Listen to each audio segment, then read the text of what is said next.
Okay, I want you to picture this. You have two doctors looking at a really complex, rare medical case. Right. The first one is an experienced human doctor. Using all the standard tools, they get it right about 74% of the time. It sounds pretty good on its own. It does. But the second doctor is an AI, and it achieved over 92% accuracy. That's an 18-point difference. And that gap, Yeah. that 18%, I mean, that's the difference between a life-saving diagnosis and a catastrophic miss.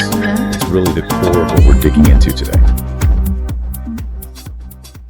Welcome back to BetterAIBots podcast. We are diving headfirst into this quiet, well, it was quiet, but now rapidly accelerating revolution of AI in medical diagnosis. And we're looking at the source material that basically proves AI isn't just some experiment anymore. We're talking FDA-approved systems making better, faster, and cheaper decisions than human specialists. Our mission today is to really get into the data. We need to understand just how big this AI performance gap is. Look at the wins in specific areas, like cancer detection. And then, this is the really interesting part, unpack this weird paradox of why adding a human doctor can sometimes make the AI's results worse. Okay, let's start right there with the cold, hard numbers, because the sources are pretty clear. We've already passed a huge tipping point. This isn't just a small improvement anymore. No, not at all. I mean, if you're looking for the moment that redefined everything, you have to look at the performance leap.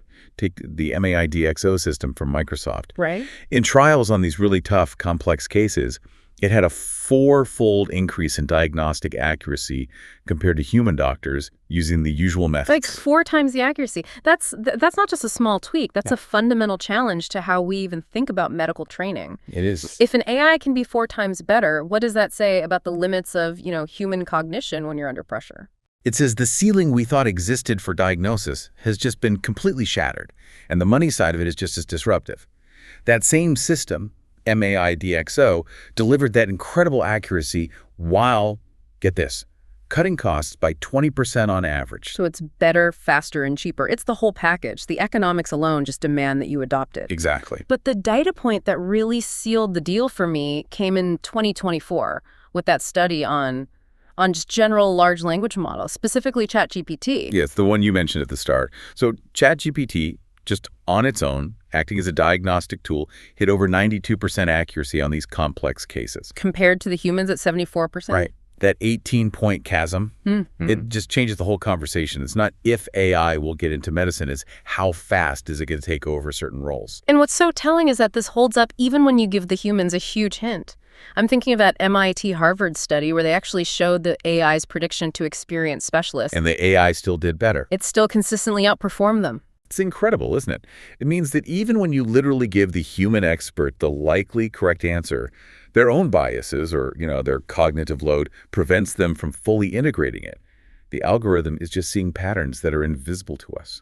It's genuinely a superhuman capability, at least in pattern recognition. It is. So that forces the question, where is this happening right now? Which parts of the hospital are being changed by this today? I'm guessing oncology is at the top of the list. Oh, absolutely.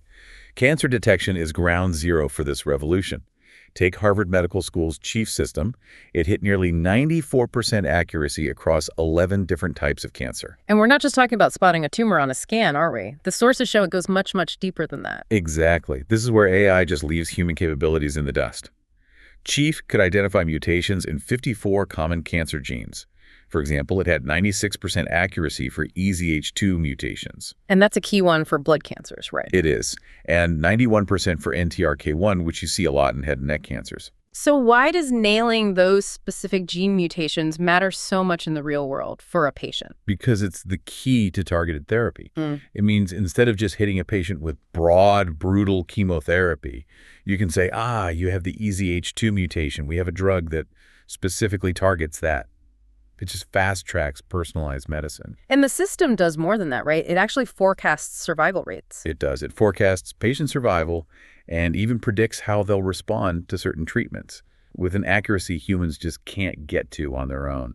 It's next level. Okay, what about the high-volume stuff, like routine screenings? Breast cancer screenings seem like a perfect fit for this. Tell me about the Lunit software study in Sweden. So the Lunit study was fascinating. The AI on its own was very accurate, about 88.6% of the time. But the really crucial finding, the thing that matters, is that caught 23.5% of what are called interval cancers. And just to clarify for everyone listening, an interval cancer is one that was missed during the first screening, right? It pops up between appointments. Exactly. It was missed by 2 separate human radiologists.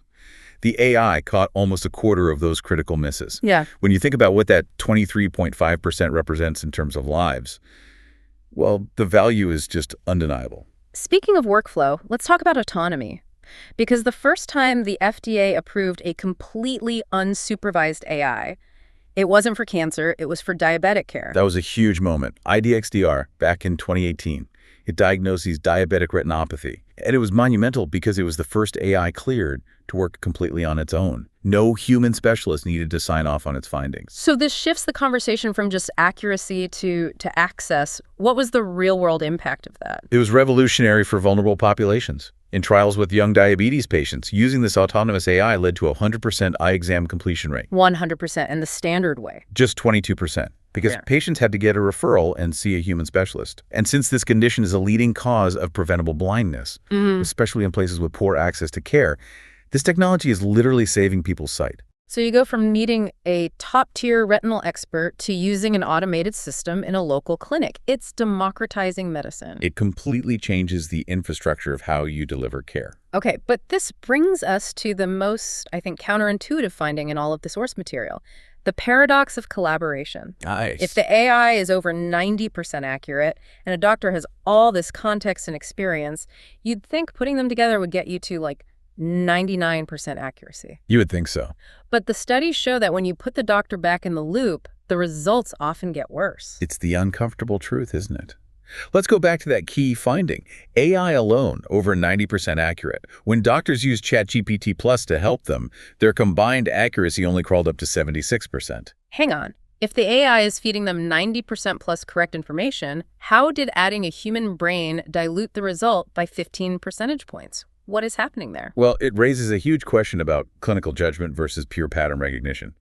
The problem doesn't seem to be the technology. It seems to be human psychology, confirmation bias. Meaning what? The research suggests doctors just undervalued the AI's input, especially if it conflicted with their initial gut feeling. So the human brain says, I think it's Y, and the computer says all the data points to X, and the human just defaults to their gut feeling even when it's statistically wrong. That seems to be exactly what's happening. One researcher put it perfectly. He said, they didn't listen to AI when AI told them things they didn't agree with. That's the hurdle. Doctors are trained to trust their experience, but that can become a liability when a machine's pattern recognition is just better. So this isn't a tech problem, it's a training problem, a cultural problem in medicine. Precisely.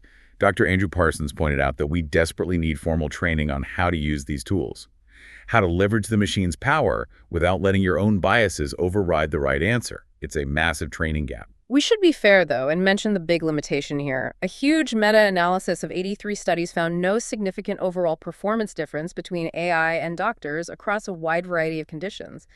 And that's the key distinction. AI absolutely crushes specific narrow tasks, like reading a scan or finding a gene mutation, but it still struggles with generalized reasoning. Handling a complex patient history, putting all the different pieces together into one big picture. The holistic view. Exactly. The human is still essential for that broader clinical narrative, for now. Which brings us to the future. If AI is handling the pattern recognition, what are the systemic changes? What does this mean for efficiency, for cost, for access? Well, the efficiency part is a huge driver. We already said these systems can be more accurate while cutting costs by 20%. And think about the speed.